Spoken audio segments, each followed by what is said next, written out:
बिस्मिल्लाहिर्रहमानिर्रहीम। अस्सलाम वालेकुम मेरे प्यारे व्यूअर्स, कैसे हैं आप सब लोग। उम्मीद है आप सब लोग खैरियत से होंगे।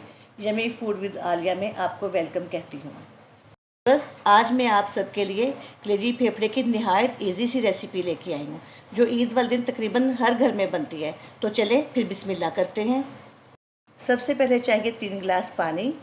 एक बकरे के कलेजी, फेफड़े और दिल लिए हैं। 2 चम्मच हमें चाहिए सफ़ेद सिरका। 2 मीडियम प्याज ऑमलेट की तरह काट लिए हैं। 1 कप दही, 1 बड़े साइज़ का टमाटर बारीक कटा हुआ, और 1 कप चाहिए कुकिंग ऑयल। 1 चम्मच चाहिए कसूरी मेथी और आधा चम्मच गरम मसाला। लाल मिर्च पिसी हुई 1.5 चम्मच, आधा चम्मच हल्दी और 1 चम्मच नमक। लहसुन अदरक का पेस्ट 2 चम्मच और थोड़ी सी हरी मिर्चें।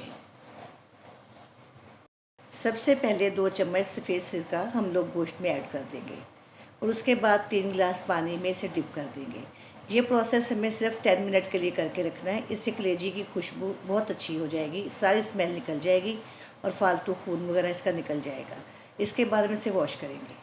व्यूअर्स, ये डिश हम कुकर में बनाएंगे क्योंकि गोश्त गलाने के लिए थोड़ा टाइम दरकार होता है, तो कुकर में ये जल्दी बन जाती है। गोश्त भी बहुत अच्छा गल जाता है। कुकर में सबसे पहले हम 1 कप कुकिंग ऑयल डालेंगे। कुकिंग ऑयल डालने के बाद इसमें गोश्त ऐड करेंगे। गोश्त को मैंने धोकर इसे छलनी में रख दिया था, जिससे इसका सारा पानी नुचड़ गया है। अब मैं इसे थोड़ी देर भूनूंगी। इसे इतना भूनूंगी कि इसका कलर चेंज हो जाए। इसके बाद हम इसमें लहसुन अदरक का पेस्ट ऐड कर देंगे और फिर थोड़ा सा भूनेंगे। इतना भूनेंगे कि लहसुन अदरक का पानी और गोश्त का पानी खुश्क हो जाए। देखिए, मैं इसे भून रही हूँ और इसका कलर चेंज होता जा रहा है। देखिए, इसका कलर पहले से काफ़ी चेंज हो गया है। अब इसे भूनने के बाद बाकी चीज़ें ऐड करेंगे। अब मैंने इसमें प्याज ऐड कर दिए हैं और इसके साथ ही मैं इसमें नमक और हल्दी ऐड कर दूँगी और इसके बाद मैं इसमें टमाटर भी ऐड कर दूँगी। देखिए, मैं इसमें टमाटर ऐड कर रही हूँ और उसके बाद हम थोड़ा सा इसे भूनेंगे। इतना भूनेंगे कि टमाटर और प्याज थोड़े से सॉफ्ट हो जाए। देखिए, अब गोश्त का कलर कितना चेंज हो गया है, बिल्कुल वाइट हो गया है और हमारे टमाटर और प्याज भी सॉफ्ट होने शुरू हो गए हैं। अब हम इसमें इतना पानी डालेंगे कि गोश्त ढक जाए और अंदाजे के मुताबिक इतना पानी डालें कि गोश्त गल जाए। ज़ाहिर है, आप सब लोगों को अंदाज़ा ही होता है इस चीज़ का कि कितना पानी हमें चाहिए होगा। बस अब हम कुकर को बंद कर देंगे और इतना पकाएंगे कि पानी खुश्क हो जाए। जब पानी खुश्क होगा तो फिर मैं आपको दिखाती हूँ। देखिए व्यूअर्स, गोश्त गल चुका हुआ तकरीबन और पानी खुश्क हो चुका है। देखिए, कुकर खोलने के बाद इसकी शक्ल कुछ इस तरह की आई है। अब हम इसमें बाकी मसाले ऐड करेंगे। गोश्त बिल्कुल गल चुका है।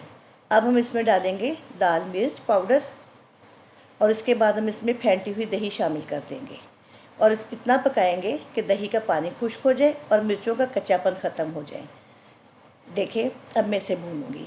जैसे ही इसका पानी खुश्क होगा, मिर्चों का कच्चापन भी ख़त्म हो जाएगा और इसकी भुनाई मुकम्मल तौर पे हो जाएगी और ये बहुत मज़े का एक अच्छा सा सालन तैयार हो जाएगा।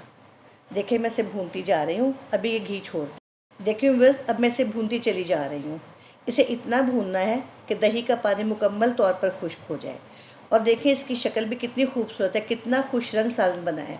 इसकी वजह है कि मैं रेड चिलीज़ मैंने बाद में डाली हैं। अगर मैं रेड चिलीज़ सालन के साथ ही डाल देती, गोश्त के साथ ही, तो शायद इसकी शक्ल इतनी खूबसूरत ना बनती।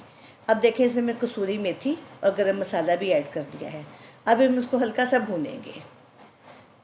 बस भुनने के बाद हमारी ये डिश बिल्कुल रेडी है और ये डिश आउट होने के लिए तैयार है। चले, अब मैं आपको इसकी फ़ाइनल लुक दिखाती हूँ।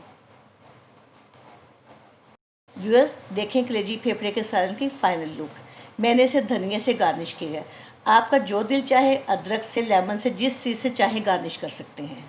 अगर ये रेसिपी आपको अच्छी लगी हो तो प्लीज़ इसे लाइक, शेयर और मेरे चैनल को ज़रूर सब्सक्राइब कीजिएगा। तो इंशाअल्लाह फिर मिलेंगे किसी बहुत अच्छी सी नई रेसिपी के साथ। तब तक खुश रहें, खुश रखें। ओके, अल्लाह हाफिज़।